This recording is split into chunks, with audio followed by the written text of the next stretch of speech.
It's not just the religious institutions that are corrupt. And I don't mean to sound like the burn it all down guy, but the reality is that all of the institutions that govern society are corrupted. It doesn't have to be that way, but it is going to be that way when the institutions are rooted in falsehood and when people are motivated by ego and bad intentions. That's just the reality of the outcome. It really, frankly, doesn't matter what religious symbol you have on the window, or how firm you are of a believer in God, or how firm you are as a denier of God. If you don't live as God told you to live, then it really doesn't matter what you say. You have to have your beliefs in the right place, and you have to have your actions in the right place. There's something uniquely pernicious about religious corruption, is that it's done in the name of God. All corruption is evil, and ultimately it's a product of human beings being dishonest and denying their obligations to a higher power. But when a religious person is corrupted, I believe it is uniquely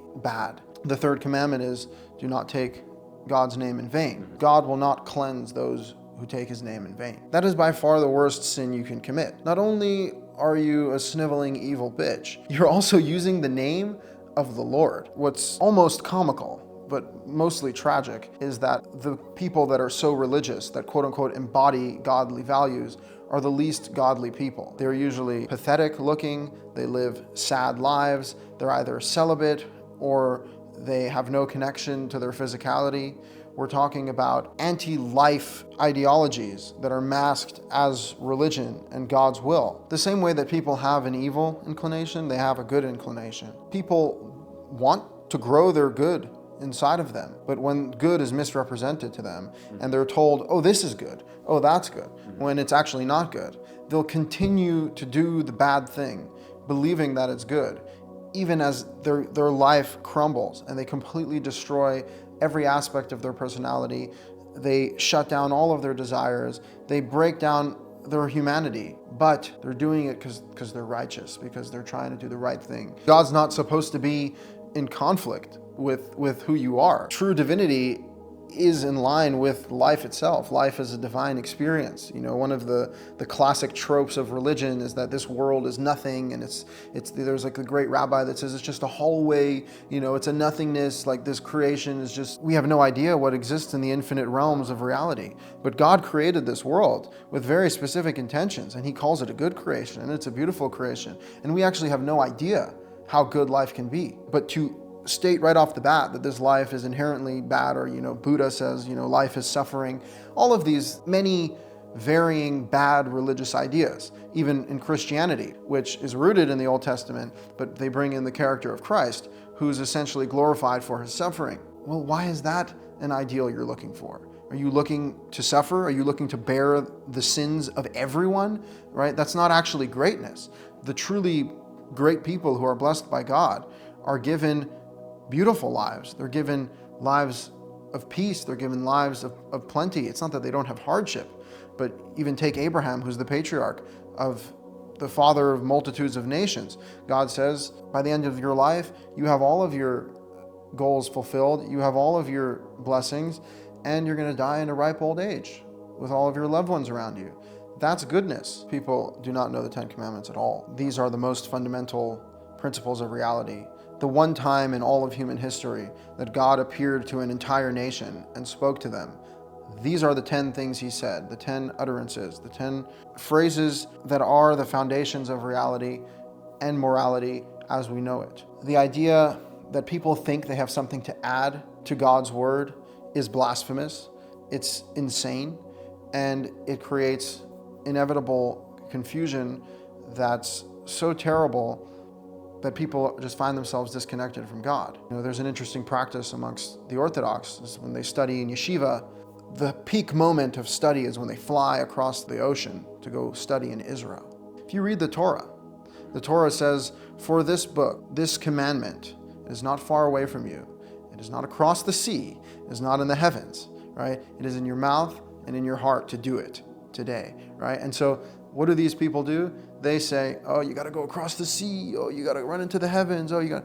No, God has created a framework for us that is absolutely accessible, that we are supposed to know so well that we discuss it all the time with our children in our homes when we walk upon the way.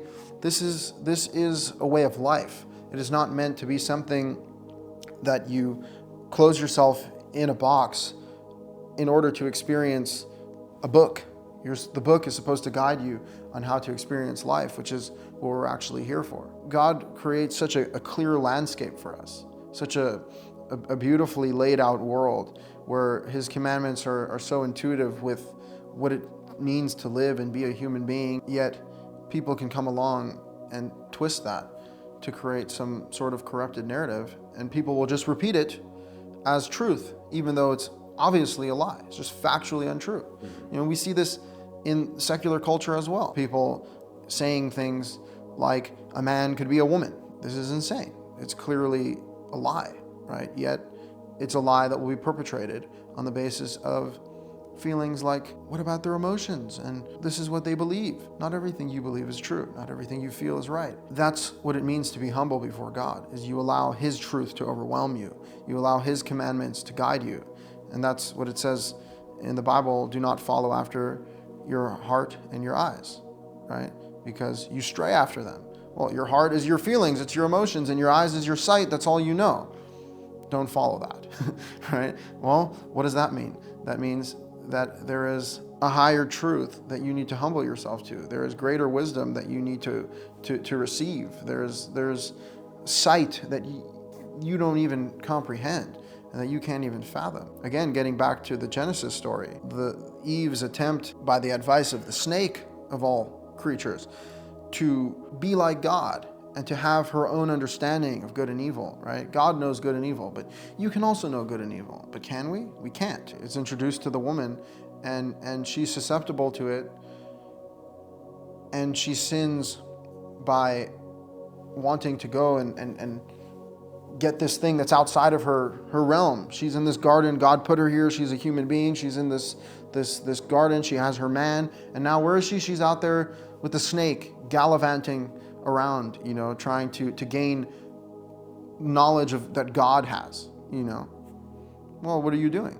The alternative is the tree of life.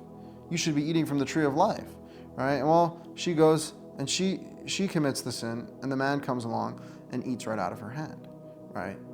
Which is the worst thing a man can do, because even though he didn't listen to the snake, he listened to his wife instead of enforcing the law of God in the face of his wife's betrayal of God's commandments.